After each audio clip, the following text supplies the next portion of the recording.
Kisah nyata horor pesugihan warung kuliner. Sang operator titik balik melakukan pesugihan. Di sebuah desa kecil di Bali, terdapat sebuah warung sederhana yang dikelola oleh Pak Tukiman dan istrinya, Bu Sari. Pak Tukiman, seorang pria berusia 44 tahun, memiliki fisik yang tampak lelah, dengan kulit yang kecoklatan akibat terpapar sinar matahari.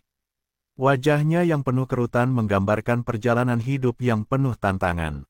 Ia mengenakan kaos lusuh dan celana panjang yang sedikit mengendur, mencerminkan kehidupannya yang sederhana. Di sampingnya, Bu Sari, wanita berusia 40 tahun, selalu tersenyum meski matanya berkilau dengan keprihatinan. Ia mengenakan kebaya sederhana yang sedikit usang, tetapi tetap terlihat anggun. Mereka bertiga, bersama dua anak mereka yang masih kecil, tinggal di rumah sederhana yang terbuat dari bata merah.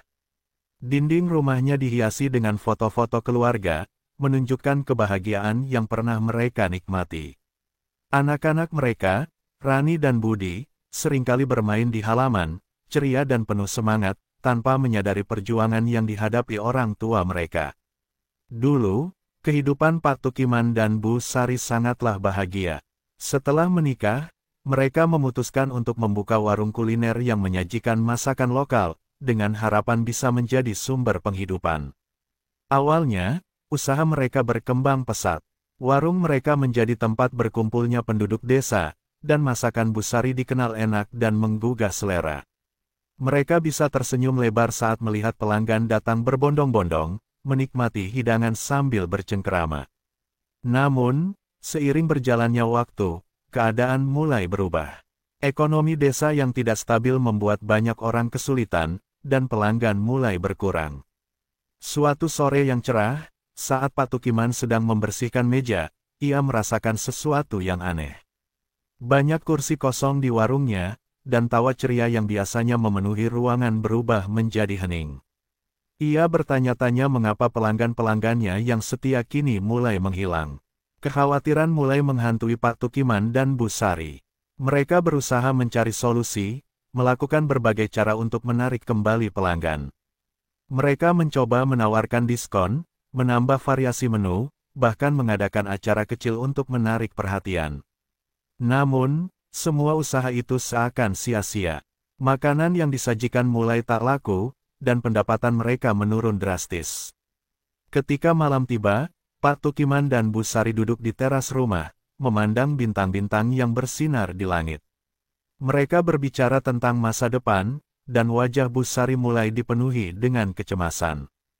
Tukiman, apa yang harus kita lakukan? Kita sudah berusaha, tapi semuanya terasa sia-sia, kata Bu Sari, suaranya bergetar. Pak Tukiman menghela napas panjang, merasakan beban di dadanya semakin berat. Aku tidak tahu, Sari. Mungkin kita harus mencari cara lain. Aku tidak ingin kita terus hidup dalam kesulitan. Di saat-saat seperti ini, pikiran tentang mencari jalan pintas mulai mengisi kepalanya, meski ia berusaha mengusirnya jauh-jauh. Kondisi keuangan mereka terus memburuk. Mereka terpaksa mengurangi pengeluaran, bahkan untuk kebutuhan dasar. Rani dan Budi yang ceria, kini mulai merasakan dampak dari kesulitan orang tua mereka. Mereka tidak lagi bisa membeli mainan baru atau bahkan camilan yang biasa mereka nikmati. Pak Tukiman merasa hati ini hancur melihat senyuman anak-anaknya memudar. Suatu malam, ketika Pak Tukiman pulang dari warung, ia mendengar bisikan dari seorang tetangga yang mengisyaratkan tentang pesugihan. Kau tahu, Tukiman, banyak yang berhasil dengan cara itu. Coba saja, siapa tahu itu bisa mengubah nasibmu. Bisikan itu terus menghantuinya, dan meski Pak Tukiman merasa ragu, kerinduan akan kehidupan yang lebih baik mulai menggerogoti pikirannya. Dengan latar belakang kehidupan yang penuh ketidakpastian, Pak Tukiman dan Bu Sari berada pada titik kritis. Mereka berusaha keras untuk bertahan, tetapi bayang-bayang pesugihan semakin menarik perhatian mereka. Disinilah, perjalanan mereka menuju keputusan yang akan mengubah hidup mereka dimulai, membawa mereka ke dalam dunia yang gelap dan penuh risiko. Malam itu, suasana di rumah Pak Tukiman terasa mencekam. Angin berhembus pelan, membawa suara-suara malam yang membuat bulu kuduk berdiri. Di teras, Pak Tukiman duduk sendirian, memandangi warung yang kini semakin sepi. Pikiran tentang masa depan keluarga terus mengganggu benaknya. Ia teringat akan bisikan tetangganya tentang pesugihan, sesuatu yang selama ini ia anggap tidak mungkin. Namun, ketika harapan sudah hampir padam, semua tampak mungkin. Sementara itu, Bu Sari di dalam rumah sedang memasak untuk makan malam. Aroma masakan sederhana yang ia buat, meskipun enak, tidak bisa menghapus ketegangan di hati mereka. Rani dan Budi, yang sudah lelah bermain, duduk di pojok ruangan sambil menggambar. Mereka tidak tahu bahwa di luar sana, orang tua mereka berjuang melawan ketidakpastian yang semakin dalam. Pak Tukiman akhirnya memutuskan untuk membahas bisikan itu dengan Bu Sari. Saat ia masuk ke dalam rumah, ia melihat wajah istrinya yang tampak kelelahan. "Sari, kita perlu bicara," ujarnya dengan nada rendah. Bu Sari mengangguk, merasa ada yang tidak biasa. Mereka duduk di meja makan, dan Pak Tukiman mulai menceritakan tentang tawaran untuk melakukan pesugihan. "Saya mendengar dari tetangga, ada cara untuk mendapatkan kekayaan. Tapi, ada harga yang harus dibayar," katanya, suaranya bergetar. Bu Sari terdiam, matanya membesar. "Apa maksudmu, Tukiman? Apa kita benar-benar harus melakukan itu?" tanyanya, ragu. Pak Tukiman menjelaskan lebih lanjut bahwa orang-orang yang dia kenal telah berhasil, meskipun ada risiko yang menyertainya. "Kita sudah mencoba semua cara, Sari. Apa kita tidak layak mendapatkan kehidupan yang lebih baik?" katanya, berharap mendapatkan dukungan dari istrinya. Namun, di dalam hati, Bu Sari merasakan pertempuran batin. Ia tahu bahwa pesugihan bukanlah jalan yang baik, tetapi melihat kesulitan yang mereka alami membuatnya mulai mempertimbangkan. Setelah diskusi panjang, Bu Sari akhirnya setuju untuk mencari dukun yang bisa membantu mereka. Keesokan harinya, mereka pergi menemui seorang kiai yang dikenal di desa, seorang yang dipercaya memiliki kemampuan untuk melakukan ritual pesugihan. Jalan menuju rumah kiai itu berkelok-kelok, melewati pepohonan rimbun dan suara-suara binatang malam. Ketika mereka tiba, suasana di sekitar rumah kiai terasa mistis dan menakutkan. Kiai, seorang pria tua dengan janggut putih dan mata tajam, menyambut mereka dengan senyum yang misterius. Ia mendengarkan cerita Pak Tukiman dan Bu Sari dengan seksama, lalu menjelaskan bahwa untuk melakukan pesugihan, mereka harus melakukan ritual tertentu. "Kalian harus menyediakan sesaji yang sesuai dan melakukan pembakaran bungkusan yang sudah disiapkan," katanya, suaranya berat dan penuh wibawa. Kiai memberi mereka daftar bahan yang dibutuhkan, buah-buahan, bunga, dan benda-benda lain yang dianggap sakral. Ia juga memperingatkan mereka tentang tumbal yang harus diberikan, meskipun tidak dijelaskan secara detail. "Ingat, tidak ada yang gratis di dunia ini. Setiap keinginan ada harganya," Kiai menambahkan, tatapannya tajam menembus jiwa. Setelah pulang, Pak Tukiman dan Bu Sari mulai mempersiapkan ritual. Mereka membeli semua bahan yang diminta Kiai, meski hati mereka dipenuhi keraguan. Sementara itu, ketegangan di antara mereka mulai terasa. Bu Sari seringkali terdiam, memikirkan apa yang akan mereka lakukan, sementara Pak Tukiman merasa semangatnya semakin membara, terfokus pada harapan akan kekayaan. Hari ritual tiba, dan suasana di rumah terasa aneh. Mereka menyiapkan altar kecil di halaman belakang, di mana semua bahan sesaji diletakkan. Malam itu, langit gelap menyelimuti desa, hanya diterangi oleh cahaya bulan yang samar. Pak Tukiman dan Bu Sari berdiri di depan altar, tangan mereka bergetar saat mereka mulai melakukan pembacaan mantra yang diajarkan Kiai. Ketika api mulai menyala dari pembakaran bungkusan, suasana menjadi semakin mencekam. Aroma benda yang dibakar menyebar di udara, dan saat itu, Pak Tukiman merasakan sesuatu yang aneh. Seolah ada energi yang mengalir di sekeliling mereka, dan dalam sekejap, bayangan-bayangan seakan bergerak di sekitar mereka. Rasa takut mulai menguasai pikiran, tetapi harapan untuk mendapatkan keberuntungan mengalahkan semua ketakutan itu.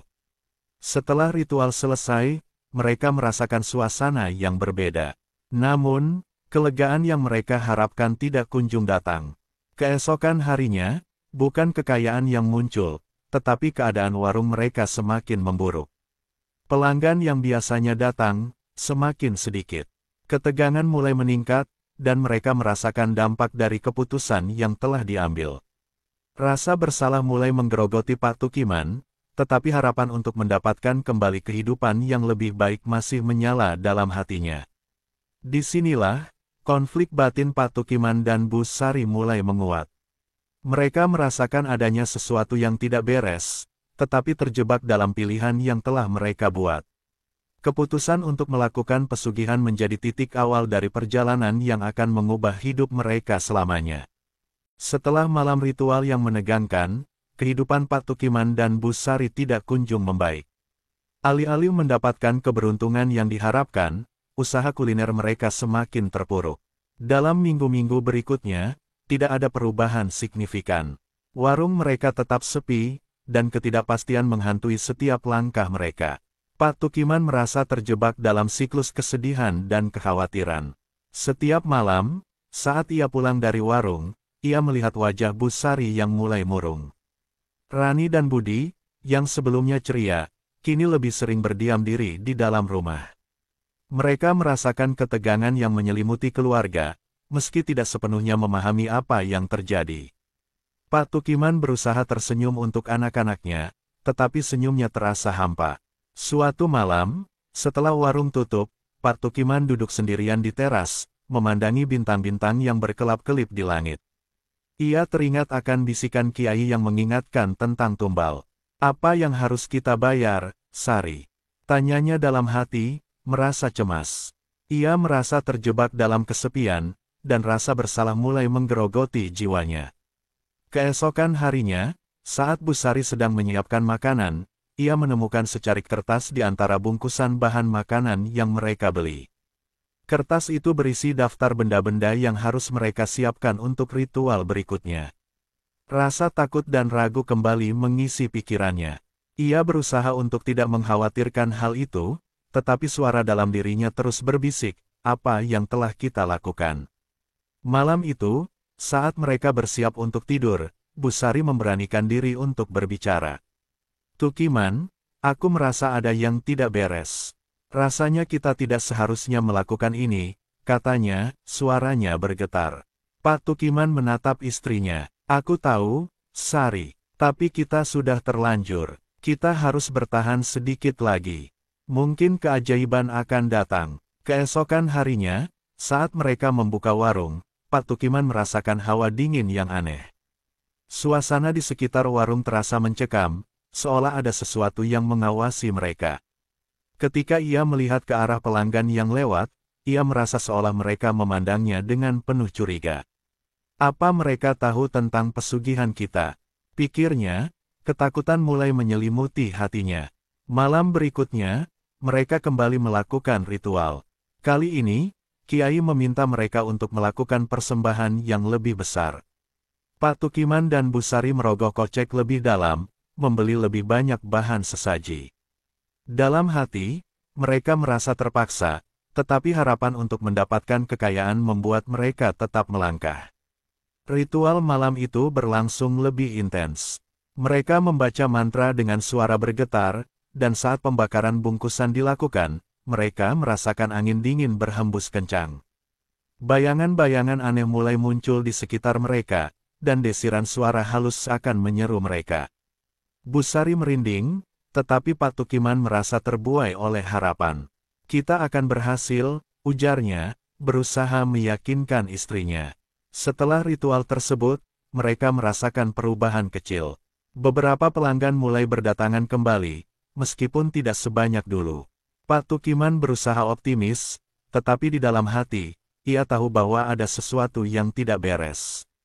Suasana di rumah pun menjadi semakin tegang. Rani dan Budi kadang-kadang terbangun di malam hari, terkejut oleh suara-suara aneh. Bu Sari, yang biasanya tenang, kini sering terjaga, matanya melirik ke arah jendela, seolah menantikan sesuatu yang menakutkan. Suatu malam, saat Pak Tukiman pulang dari warung, ia mendapati Bu Sari duduk di depan altar kecil yang mereka buat.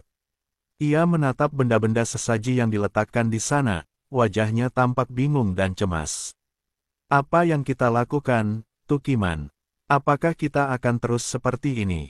Tanyanya, air mata menggenang di pelupuk matanya. Pak Tukiman merasa tertekan. Ia ingin menjawab, tetapi kata-kata tidak kunjung keluar.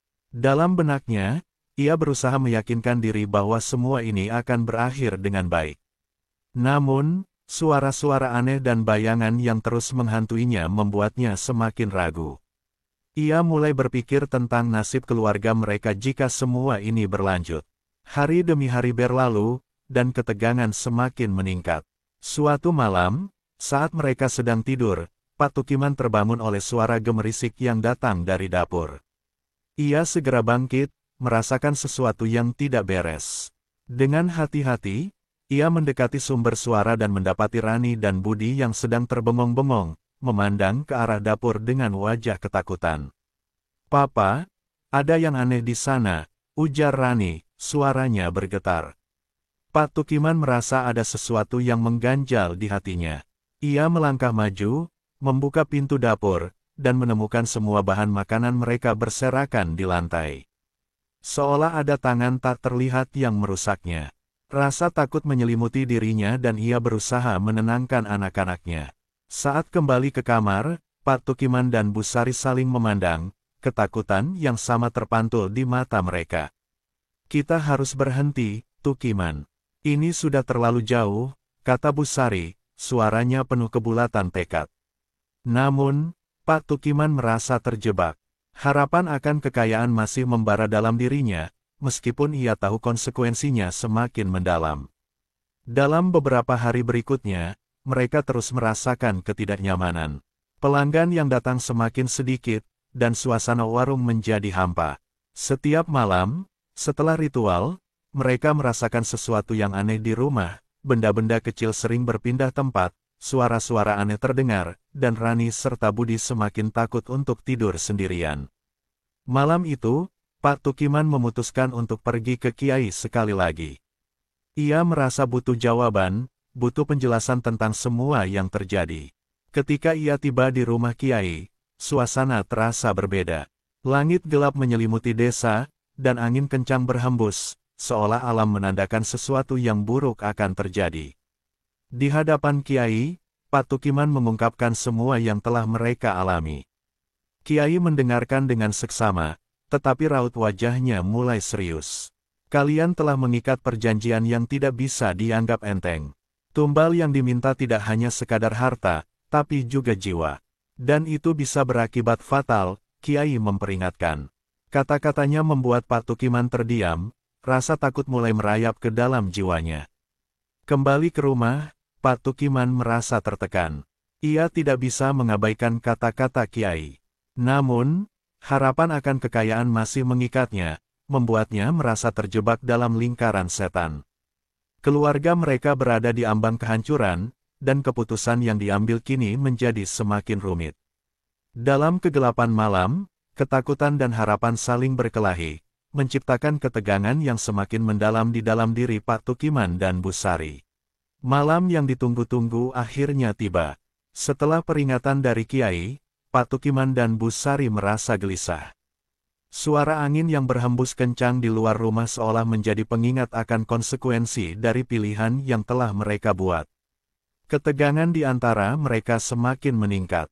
Mereka berdua tahu bahwa harus ada keputusan yang diambil, tetapi rasa takut dan harapan yang bercampur aduk membuat mereka terjebak dalam kebimbangan.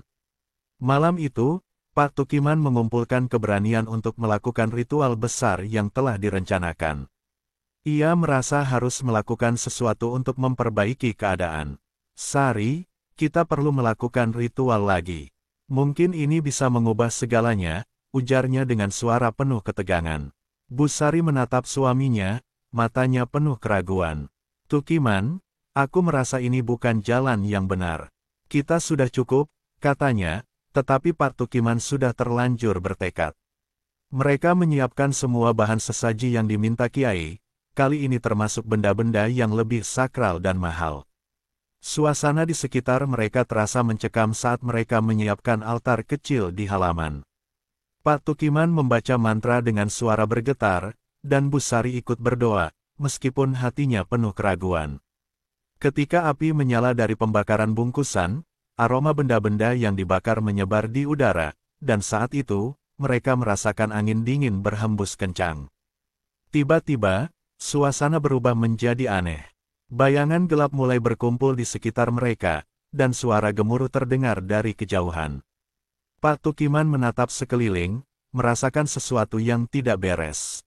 "Sari, kita harus berhenti," teriaknya, tetapi semuanya sudah terlambat. Dalam sekejap, api yang menyala semakin besar, seolah dipicu oleh kekuatan tak terlihat. Suasana menjadi sangat menegangkan, dan mereka berdua merasakan hawa dingin yang menusuk tulang. Dari tengah api, muncul bayangan seorang sosok wanita berpakaian putih. Wajahnya tak terlihat jelas, tetapi aura mistisnya membuat mereka tertegun. "Kalian telah memanggilku," suaranya lembut namun penuh kekuatan. Pak Tukiman dan Bu Sari saling berpandangan, ketakutan mengisi hati mereka. Kami tidak bermaksud," kata Bu Sari, tetapi sosok itu hanya tersenyum sinis. "Kalian menginginkan kekayaan, tetapi setiap keinginan memiliki harga. Tumbal yang kalian pilih, bukan sekadar harta. Ada yang lebih berharga yang harus kalian bayar," katanya, dan saat itu, Pak Tukiman merasakan jantungnya berdegup kencang. Ia menyadari bahwa apa yang mereka lakukan bukanlah sekadar permainan. Mereka terjebak dalam permainan yang lebih besar dari yang mereka bayangkan. Dalam momen itu, Pak Tukiman teringat akan anak-anaknya. Rani dan Budi yang tidak tahu apa-apa, yang kini terjebak dalam situasi ini. "Tapi kami tidak ingin anak-anak kami terlibat," teriaknya. Sosok itu tersenyum, tetapi senyumnya dingin. "Kekayaan yang kalian cari tidak akan datang tanpa pengorbanan. Pikirkan baik-baik." Saat sosok itu menghilang, Pak Tukiman dan Bu Sari merasakan sebuah kekosongan yang mendalam. Kembali ke dalam rumah, suasana terasa mencekam. Rani dan Budi terbangun, terkejut oleh suara-suara aneh yang datang dari luar. Pak Tukiman berusaha menenangkan mereka, tetapi ketakutan sudah menyelimuti anak-anaknya. "Papa, ada yang aneh," ujar Budi, suaranya bergetar. Di malam-malam berikutnya, suasana di rumah semakin buruk. Suara-suara aneh terus terdengar, dan barang-barang di rumah sering berpindah tempat tanpa sebab. Rani dan Budi mulai ketakutan tidur sendiri, dan Pak Tukiman serta Bu Sari merasa terjebak dalam ketidakpastian yang menakutkan. Mereka mulai menyadari bahwa pesugihan yang mereka lakukan membawa dampak yang jauh lebih besar daripada yang mereka duga. Suatu malam, saat mereka semua berkumpul di ruang tamu, suara ketukan keras terdengar dari pintu. Pak Tukiman membuka pintu dengan hati-hati, tetapi tidak ada siapa-siapa di luar. Hanya angin dingin yang berhembus masuk, dan saat itu, Pak Tukiman merasakan sesuatu yang aneh. Ia merasa seolah ada mata yang mengawasi mereka dari kegelapan. Keesokan harinya, suasana di desa semakin tegang. Banyak penduduk mulai membicarakan tentang kejadian aneh yang terjadi di sekitar rumah Pak Tukiman. Beberapa orang bahkan menganggap mereka telah melakukan hal-hal terlarang. Ketika Pak Tukiman berjalan menuju warung, ia merasa semua orang memandangnya dengan penuh curiga. "Apa mereka tahu tentang pesugihan kita?" pikirnya, rasa bersalah mulai menggerogoti hatinya. Akhirnya, Pak Tukiman dan Bu Sari memutuskan untuk kembali menemui Kiai. Mereka merasa perlu mencari jalan keluar dari semua ini. Ketika mereka tiba di rumah Kiai, suasana terasa berat. Kiai menatap mereka dengan tatapan penuh makna. "Kalian harus menghentikan semua ini. Dosa yang kalian lakukan tidak bisa dibiarkan begitu saja," katanya tegas. Pak Tukiman menjelaskan semua yang telah terjadi, dan Kiai mendengarkan dengan seksama. "Kalian harus melakukan ritual pembersihan. Hapus semua sesaji dan kembalikan apa yang kalian ambil. Jika tidak, kalian akan kehilangan lebih dari sekadar harta," kata Kiai, suaranya penuh peringatan. Malam itu, mereka kembali ke rumah dengan semangat baru. Mereka mengumpulkan semua benda yang pernah mereka gunakan dalam ritual pesugihan dan menyiapkan ritual pembersihan.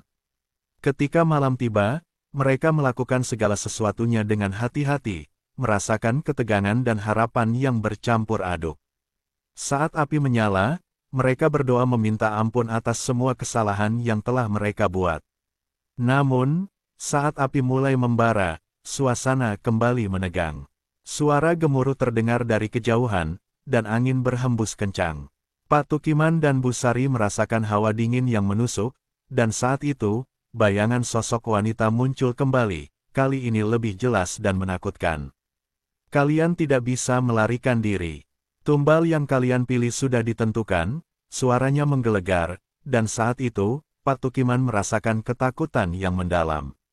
Dengan hati yang bergetar, Pak Tukiman memohon, "Tolong, jangan libatkan anak-anak kami. Kami akan menghentikan semuanya." Namun, sosok itu hanya tersenyum dingin. "Kekayaan yang kalian cari akan mengubah hidupmu, tetapi harganya jauh lebih berat daripada yang kalian bayangkan."